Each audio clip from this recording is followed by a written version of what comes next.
All right, so today I want to talk about women's unrealistic expectations on men. Well, this has to do with hypergamy, but it also has to do with gynocentrism.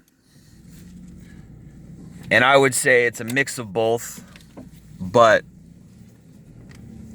gynocentrism is at the core.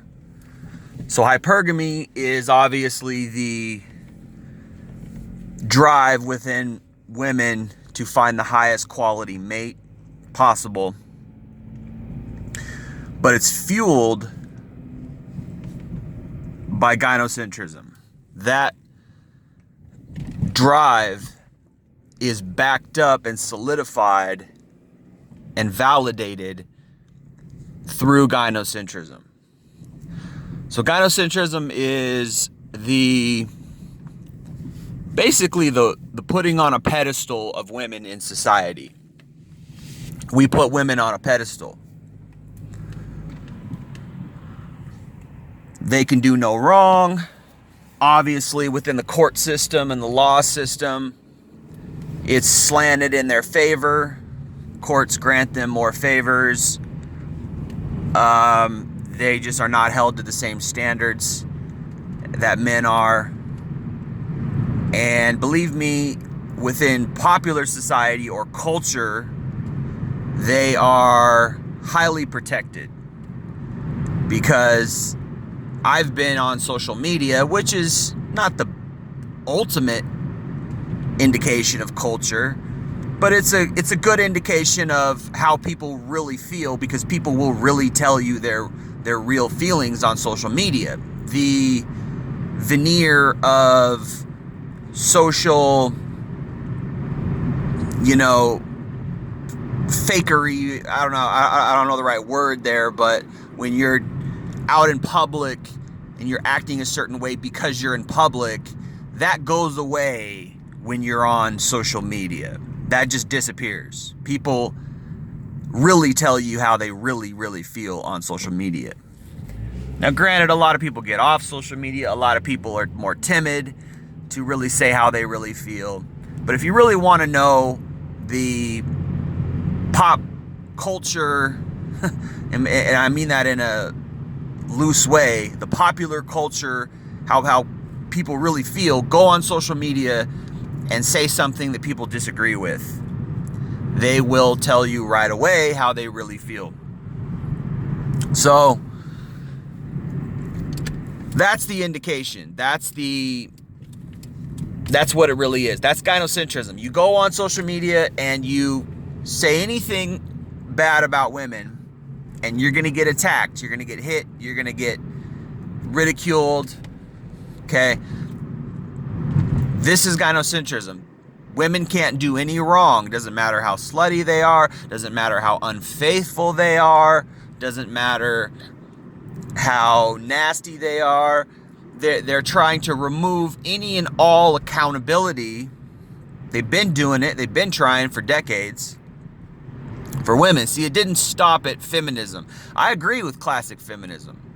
Women should have a right to vote. Women should have a right to equal pay. Women should have a right to all the things men have rights to, because women are people too. I have no problem with that. Of course, statistically, women are happier at home. Women have a different role than men do.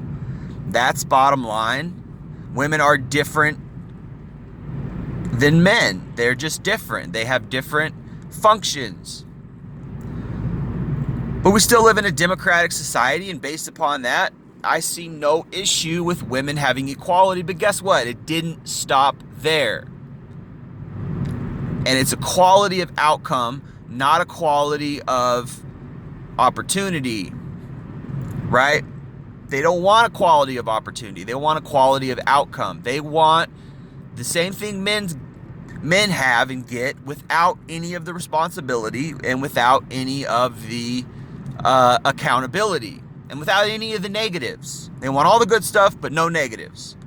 Well, it doesn't work like that. And this is why many women have opted out of that role, and they've kind of gone back to, oh, I'm a woman, treat me special, and oh, I want all the benefits, but I want none of the suffering. Right? So it's like, okay, if you want equal rights in the workplace, do as good a job as men do. Earn it. But we got something called affirmative action, right? Which is just bias, right? If you really want to be equal, then prove yourself as equal, okay? That's just bottom line, right? So, but they don't want that. They want all the perks with none of the responsibility. And this all plays into what I'm talking about. It's all part of it.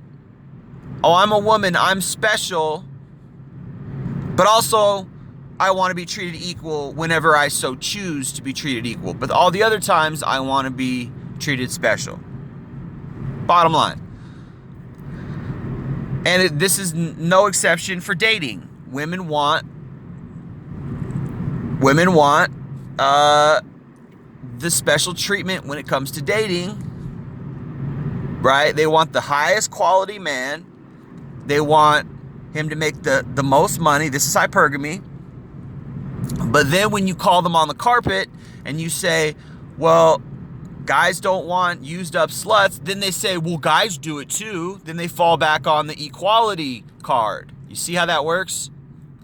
So whenever it's come time to choosing a man, they want the special privileges. They want the man to pay for the drinks. They want the man to pay for dinner.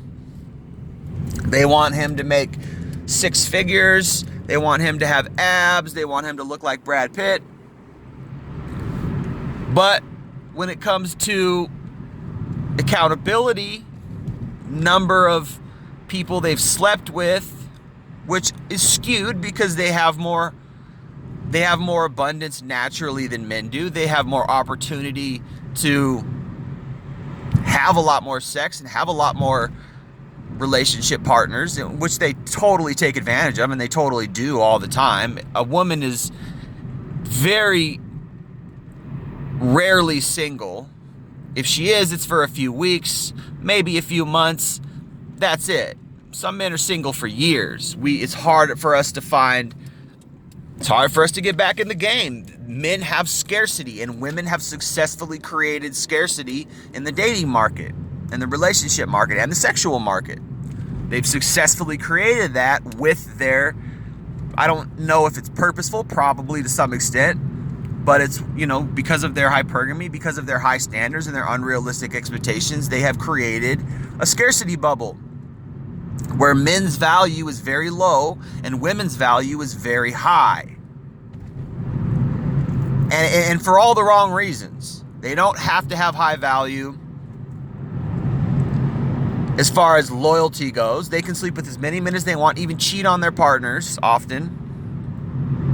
They don't have to have high value as far as miles go, as far as sexual experiences. They can have a million partners and still be considered the same amount of worth to most men because they've successfully created this facade that it's okay, and it benefits them to do so. Oh, it's okay. I don't care how many sexual partners you have, because it's easier for women to have a lot of sexual partners, and they know this.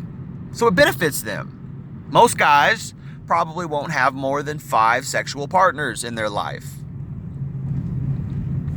Because it's not easy for us, unless we're Chad Thundercock or we got a lot of money. It's not easy for us to get laid. If we're just regular Joe Blow who works at IKEA or who works at, the Home Depot, hard for us to get laid. Very hard. For women, it's easy. So they know this. So they play this up.